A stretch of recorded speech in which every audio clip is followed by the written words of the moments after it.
अस्सलामुअलैकुम मेरे प्यारे बच्चों, मैं अख्तर जिलानी यूपीएस खलीपोरा से आपको आज साइंस पढ़ाने जा रही हूँ। क्लास 7th है, subject science.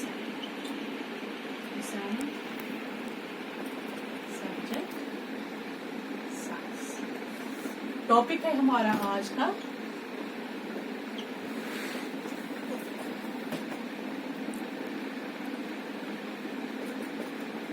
respiration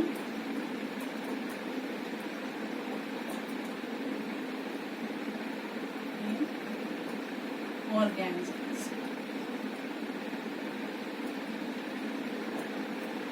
okay dear students, आज का टॉपिक है हमारा respiration in organisms.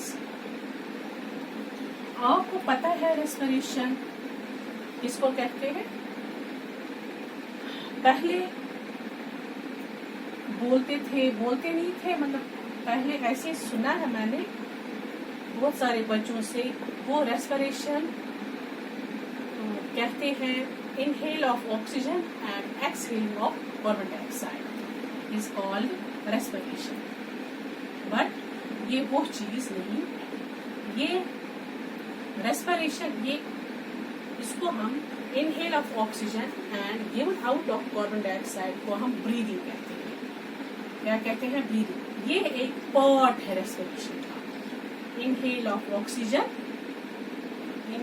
Oxygen and exhale of carbon dioxide. Inhale को चोन ऑक्सीजन तो त्राउन कार्बन डाइऑक्साइड। ये अख part respiration. This is called as breathing. Inhale of oxygen and given out of carbon dioxide is called breathing. It is a part of respiration. It is a part of respiration. Okay, dear students. अब respiration क्या होता है? Respiration क्या होता है? Respiration वो process है. Respiration is the process by which we take oxygen, and this oxygen is used in the breakdown of glucose to produce carbon dioxide, water and energy. This process called as respiration. Respiration अब क्या है? Respiration is the process of taking of oxygen, and this oxygen is used in the breakdown of food to release energy, carbon dioxide and water. Breathing क्या है? Part of respiration. Inhale of oxygen and given out of carbon dioxide.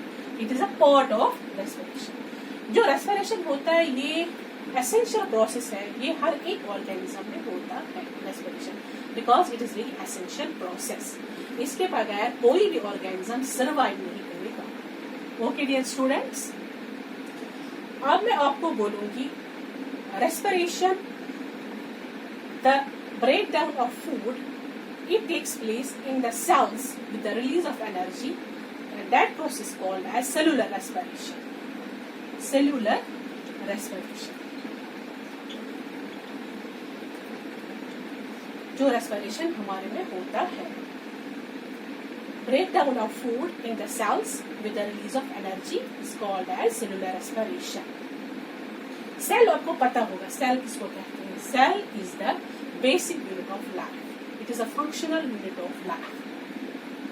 Cell और जो break down glucose का होता है वो cell में हो जाता है with the release of energy, and this is called as cellular respiration. When the breakdown of food occurs in presence of oxygen, this process called as aerobic respiration. जब breakdown of glucose हो जाएगा इन presence of oxygen, उसको हम aerobic respiration कहते हैं, जो हमारे में होता है।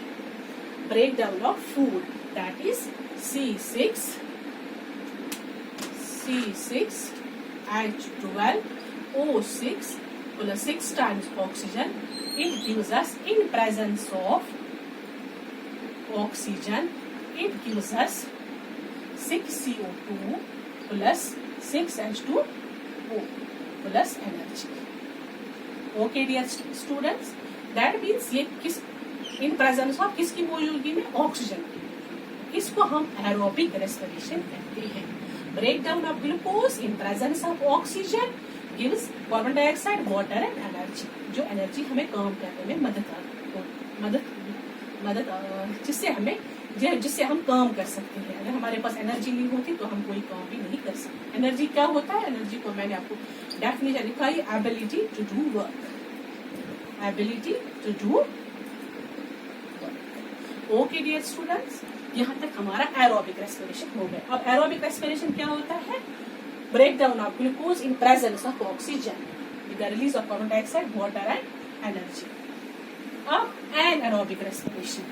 Anaerobic respiration is that process. Anaerobic respiration.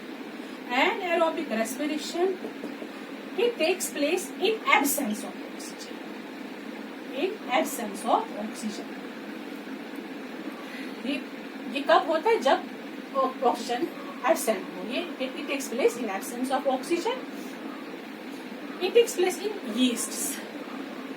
Yeasts are unicellular organisms. What are yeasts? They are unicellular organisms. इनमें क्या होता है? Anaerobic respiration. Breakdown of glucose occurs in absence of oxygen with the release of carbon dioxide and energy. Okay, dear students. तो with the breakdown of glucose occurs in absence of oxygen with the release of alcohol plus carbon dioxide plus energy. अब इसमें क्या produce होता है? Alcohol और carbon dioxide और energy yeast से। तभी therefore this yeast is used to make beer and wine. Beer and wine. Okay, this was about anaerobic respiration. अब anaerobic respiration it takes place in us also. जब हम कोई काम करते हैं, जब हम वॉकिंग पे जाएंगे, जब हम कोई हैवी एक्सरसाइज करेंगे, तब हमारे में भी एनारोबिक रेस्पिरेशन हो जाता है, मगर थोड़ी देर तक। ऐसे मैं आपको बता दूंगी। जब हम कोई काम करेंगे, वर्कआउट करेंगे, तो वहाँ पे ऑक्सीजन सप्लाई अच्छी तरह से मसल्स तक नहीं पहुँचता है। ओके डियर स्टूडेंट्स, तो वहाँ पे हमें lactic acid प्रोड्यूस हो जाता है। The breakdown of glucose occurs and that in absence of oxygen and it produces lactic acid and that lactic acid gets stored in our muscle cells. Okay dear students, तभी हमें फैटिक महसूस हो जाता है, हम थक जाते हैं। ओके, हम थक जाते हैं क्योंकि वहाँ पे लैक्टिक एसिड प्रोड्यूस हो जाता है। इन एब्सेंस ऑफ ऑक्सीजन ये हो जाता है breakdown of glucose, lactic acid produce हो जाता है और हमें मसल क्रैम्प्स हो जाते हैं, ऐसे पर्सन दर्द कर मॉजस नरन। फिर क्या हम करते? फिर हम या हॉट वाटर से बाथ करेंगे या तो हम या मसाज करेंगे इसके लिए, ताकि हमें रिलीफ मिले इस मसल क्रैम्प्स से। नरन दर्द करा पे हॉट वाटर स्नान या मसाज करा पूरी बॉडी क्या ताकि कैसे increase supply of oxygen to the muscle cell. Because जब हम हॉट वाटर से मसाज बाथ करते हैं, नहाते हैं और मसाज करते हैं, तो इससे क्या होता है? It improves the blood circulation. It improves the circulation of blood. Okay dear students, इससे हमारा ब्लड सर्कुलेशन इम्प्रूव हो जाता है जब हम नहाते हैं गर्म पानी से या मसाज करते हैं पूरी बॉडी को, ये दूर करने के लिए मसल क्रैम्प्स। जब इम्प्रूव हो जाती है सर्कुलेशन ब्लड की, तो वहां पे इंक्रीज हो जाता है oxygen supply to the muscle cells. Then there is an increase of oxygen supply to the muscle cells and this increase in the supply of oxygen to the muscles help us in the breakdown of lactic acid into carbon dioxide and water, and this was about this anaerobic respiration which takes place in us also but for a short period of time. Okay dear students, तो क्या हो जाता है?